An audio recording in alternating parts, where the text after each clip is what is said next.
নমস্কার বন্ধুরা, moms kitchen blog থেকে সবাইকে স্বাগত জানাচ্ছি। বন্ধুরা, আজকের আপনাদের সাথে একটা কিন্তু ডেলিশিয়াস রেসিপি উপহার দেব। অনেক দিন পরে একটা ভালো মাছ পেয়েছি। ভালো মাছ কী মাছ বলবো না, যখন কাটবো আপনাদের সাথে দেখাবো।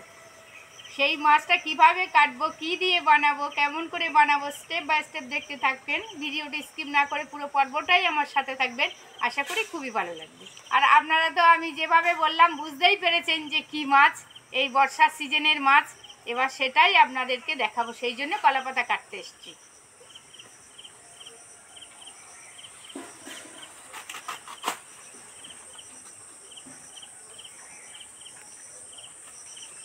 দাদা যে মাছ কিনে নিয়ে এসছে এই কলাপাতায় না কাটলে ঠিক পোষায় না, সেই জন্যই কলাপাতাটা কেটেছি।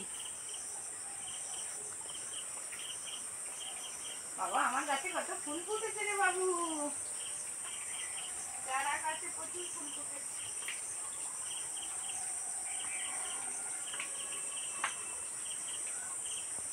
পাতাটা ভালো করে ধুয়ে নিচ্ছি, পাতায় তো অনেক কিছু নোংরা টোকরা থাকে।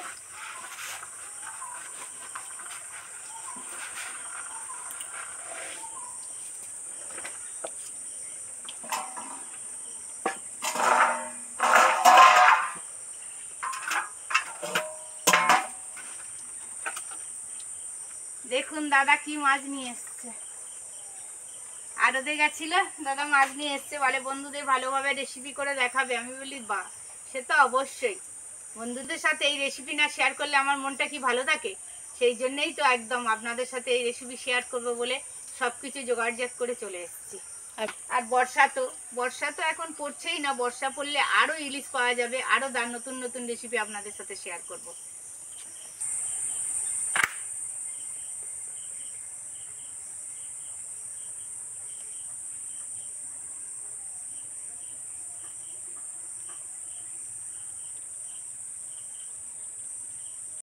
মাছ তো সবার আগে ভালো করে ধুয়ে নিয়েছি, আবার ধুয়ে নেব, কিন্তু ধুয়েই তবে কাটবো। ইলিশ মাছ কোনোদিন কেটে ধুতে নেই।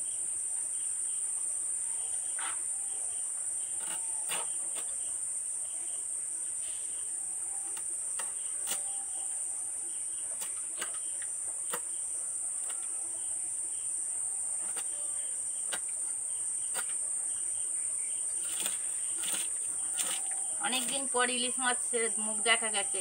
বাড়ির মেম্বাররা তো খুব আনন্দ, আর আপনাদের রেসিপি দেখাবো বলে আমার তো খুব আনন্দ হচ্ছে।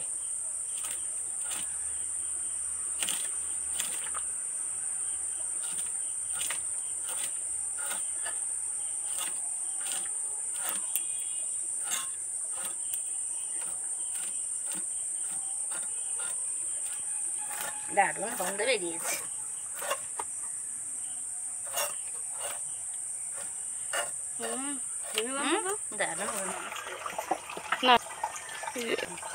যখন মাছ কাটবেন এইটা কিন্তু কড়াতে থেকেও বেশি, হাত কেটে দুফালা হয়ে যাবে, একদম সাবধানে এখানটা একদম।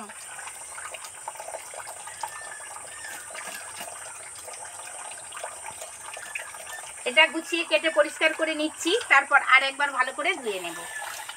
এই ফুলকোটা ফেলে দেব, ফুলকোটা নেব না, ফুলকোতে যত পরিমাণে নোংরা থাকে। এটা হচ্ছে টিকটিকির লেজ, এটা ফেলে দিতে হয়, এগুলোতে অনেক জাম থাকে। এইগুলো সব ভালো করে গুছিয়ে ফেলে দিয়ে পরিষ্কার করে কেটে নিলে মাছের আর কোনো খেলে অসুস্থ হবে না কেউ, একদম ফ্রেশ ভাবে কেটে নিতে লাগে, এইগুলো সব ফেলে দিতে লাগে।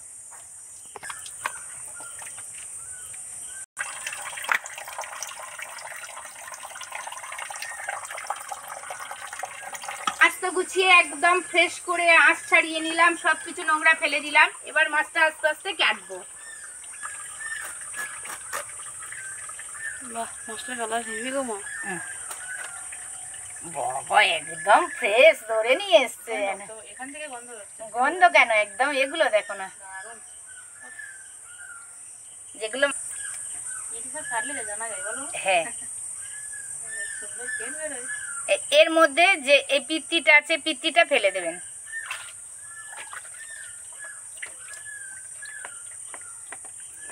তো ফেলেই দিলাম, এবার এই তেলটা পুরো নিয়ে নেব।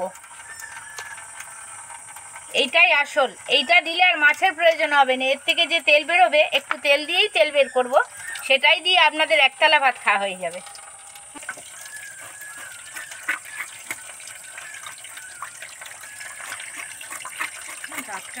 একদম টাটকা।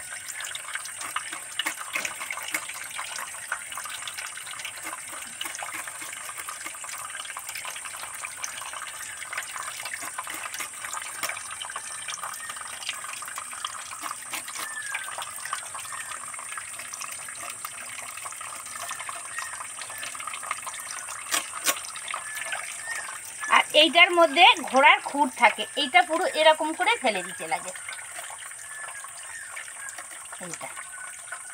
এইটার মধ্যে ঘোড়ার খুর থাকে।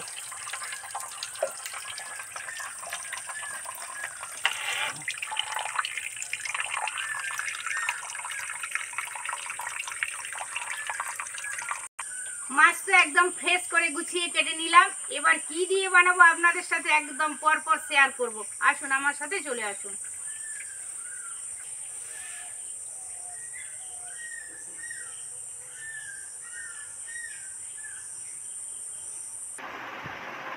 মাছ তো কাটা হয়েই গেল। এবার আকাশ একদম অন্ধকার হয়ে গেছে। মাছটা যে কাটা আপনাদের সাথে শেয়ার করতে পেরেছি সেটাই আমার অনেক। কিন্তু এবার একদম হুড়মুড়িয়ে বৃষ্টি আসবে। মাছ গুছিয়ে কেটে নিয়ে এলাম, এবার সবজিগুলো কাটবো, আপনারা দেখতে পাচ্ছেন। আলু, বেগুন, কাঁচা লঙ্কা, পেঁয়াজ, টমেটো, এই 4টে জিনিস দিয়ে একটা ডেলিশিয়াস রেসিপি আপনাদের উপহার দেব। আপনারা কিন্তু আমার সাথেই থাকবেন। আপনাদের সাথে গল্প করতে করতে রেসিপি শেয়ার করতে আমার খুবই ভালো লাগে।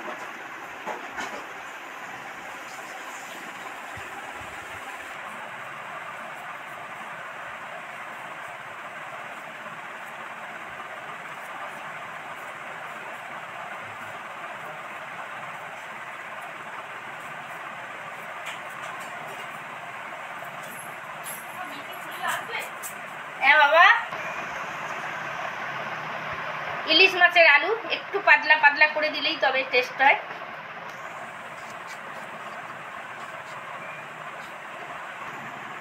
ঠিক এইভাবে আলুগুলো কেটে নেব।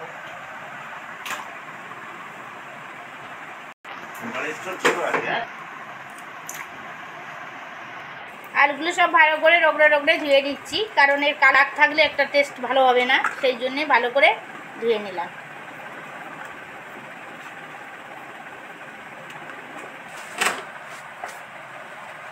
দাদা তো বেগুন নিয়ে এসে একদম ফ্রেশ বেগুন। বেগুনটা একটু লম্বা লম্বা করে, আলু যেমন লম্বা লম্বা করে কেটেছি, বেগুনটারও লম্বা লম্বা করে কেটে নেব।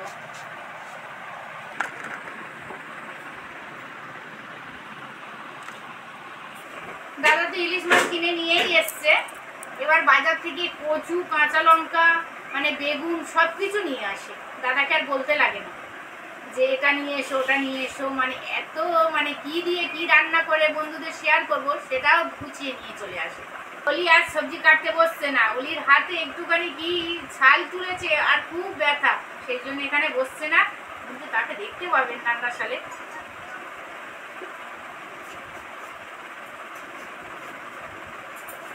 তাই আমি একা কেটে নিচ্ছি।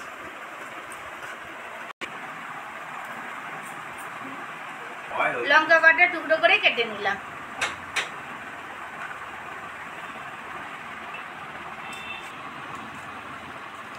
টমেটোটা টুকরো করে কেটে নিলাম। এখানে সাবান না কি রে বাবু।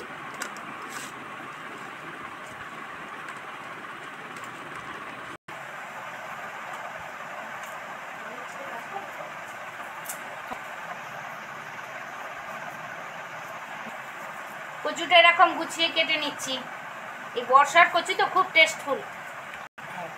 কচু সবসময় শেষেই কাটি, কারণ কচু কাটলে তো বটিটা কেমন হরহরে হয়ে যায়, অন্য সবজি কাটাই যায় না। সেই জন্য আমি সবসময় কচু শেষেই কাটি। যে কোনো রেসিপিতে যদি কচু দিই, কচু শেষে কাটবেন আপনারা, তবেই মানে কাটতে পারবেন।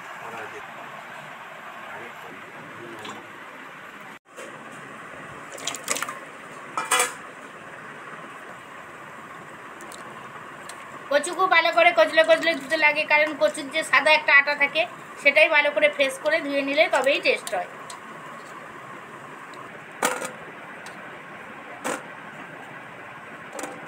কচুটা আলাদাই রাখলাম, আর একবার ফ্রেশ করে ধুয়ে নেব।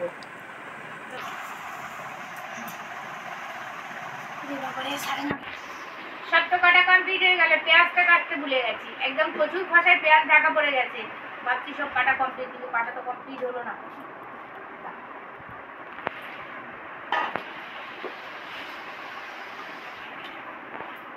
ফাঁস ফাঁস করে কেটে নেবে।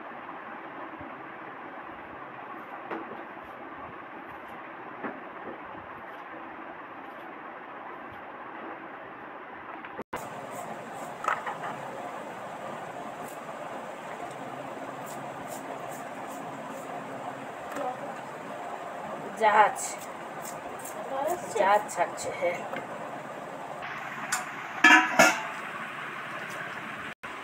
সব তো গুছিয়ে কেটে নিলাম, এবার কি দিয়ে বানাবো সেটাই কিন্তু আপনারা দেখতে থাকবেন, আমার সাথে থাকবেন, কোথাও যাবেন না। সব তো গুছিয়ে রান্নাঘরে চলে এসেছি, এবার কড়া গরম হয়ে গেছে, সবার আগে কড়াতে তেল দিয়ে দেব।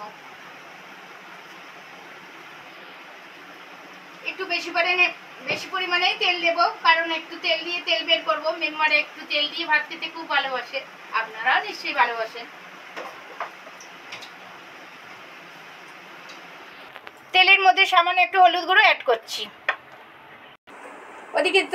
ওদিকে তো তেল গরম হতেই থাকছে, আর এদিকে মাছটা ভালো করে ম্যারিনেট করে নেব। হলুদ গুঁড়ো, মতো লবণ,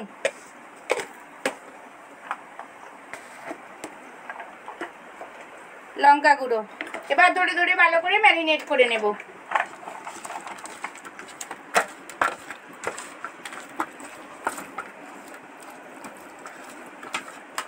মাছ যত ধরে ধরে ম্যারিনেট করবেন তবেই টেস্টফুল হবে। আপনাদের দাদা দেখে দেখে ভালো মাছ নিয়ে এসছে, একদম দারুণ ফ্লেভার বেরিয়েছে। আপনাদের যদি এই গন্ধটা মানে ঠিকভাবে পাঠাতে পারতাম, আমি খুব খুশি হতাম।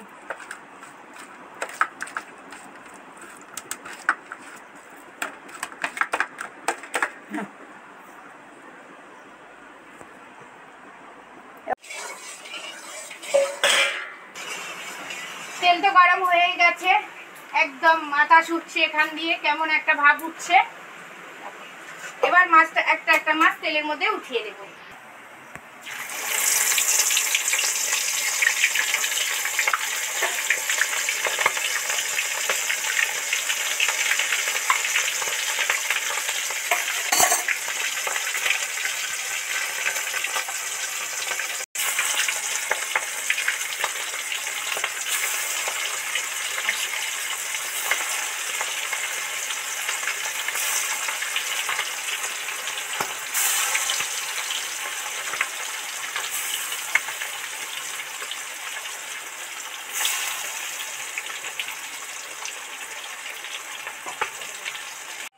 ইলিশ মাছ তো বেশি ডিপ ফ্রাই করে ভাজতে নেই, মোটামুটি ভাজা কমপ্লিট হয়ে গেছে, এবার নামিয়ে নেব। মাছগুলো ঠিক এইভাবেই ভেজে নেব।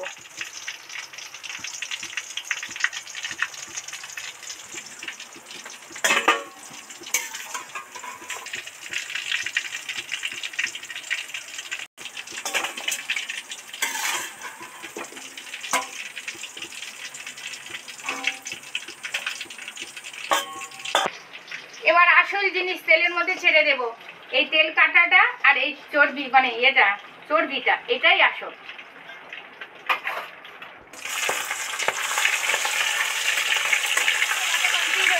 এবার নামিয়ে নেব। যে রেসিপি বানাচ্ছি সেই রেসিপির আসল মশলা হচ্ছে এই তেল কাটা থেকে যে তেল বেরোচ্ছে সেটাই।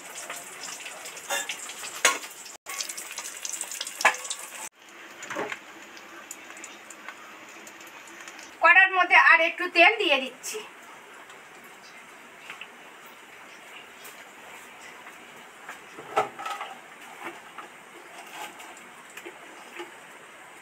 দুটো তেজপাতা, একটা শুকনো লঙ্কা 2 টুকরো করে দিয়ে দিলাম।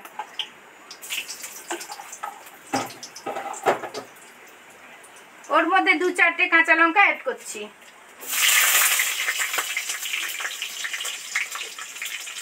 তেলের মধ্যে একটু নুন অ্যাড করছি, যাতে ঠান্ডা ঠেকড়িটা কম হয়।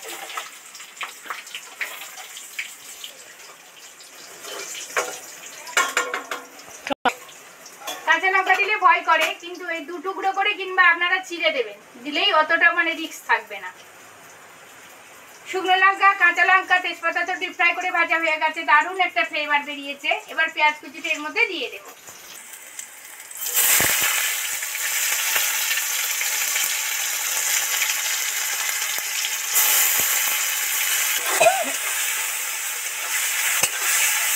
সফট করে ভাজা হয়ে গেছে, সবার আগে কচুটা এর মধ্যে দিয়ে দেবো, কারণ কচুটা হরার করে তো সবার আগে দিলে মানে এটা ভালো করে ভাজা হয়ে যাবে।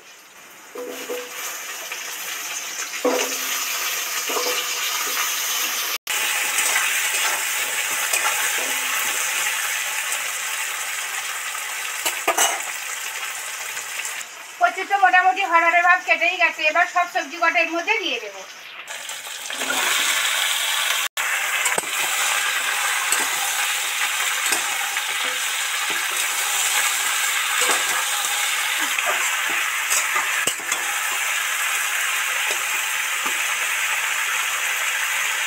সবজিগুলো যাতে ডিপ ফ্রাই করে ভাজা হয় তার জন্য ঠিক 3-4 মিনিটের মতো ঢাকা দিয়ে দেবো, আর ফ্লেমটা খুব জোরে দিয়ে দেবো।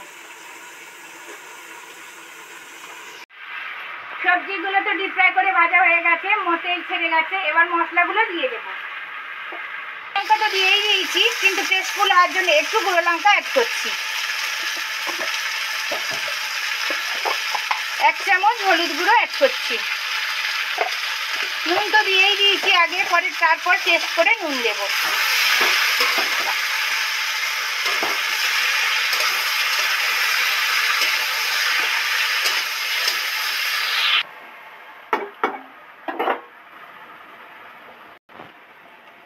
সব তো মশলা ভাজা হয়ে গেছে, তেল ছেড়ে গেছে, এবার পরিমাণ মতো জল দিয়ে দেবো।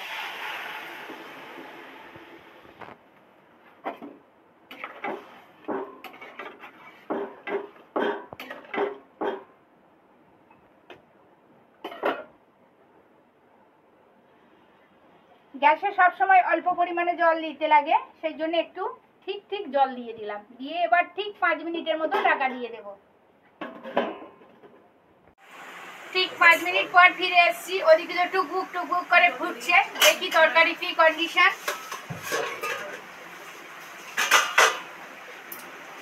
এটা একদম সফট হয়ে সিদ্ধ হয়ে গেছে, দেখুন কত সুন্দর সিদ্ধ হয়েছে।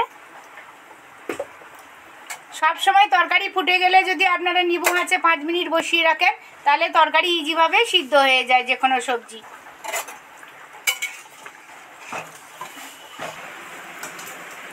এবার এর মধ্যে সাদা সর্ষে বাটা অ্যাড করব, কিন্তু এই সর্ষে বাটা যখন অ্যাড করব তার আগে একটু নুন দিয়ে দেব। সামান্য পরিমাণে একটু নুন দিয়ে দিলাম, দিয়ে ভালো করে মিশিয়ে দেব।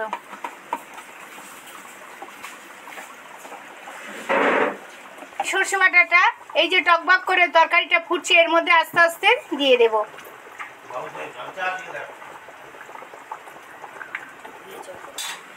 সর্ষে বাটা দিয়ে তো টকবক করে 2 মিনিট ফুটিয়ে নিলাম, এবার ভাজা মাছটা এর মধ্যে দিয়ে দেব।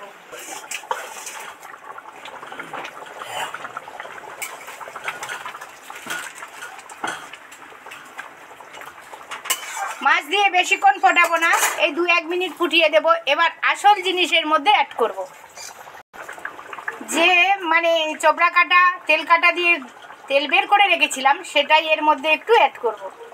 এবার এর গেটা পুরো চেঞ্জ হয়ে যাবে, দেখুন।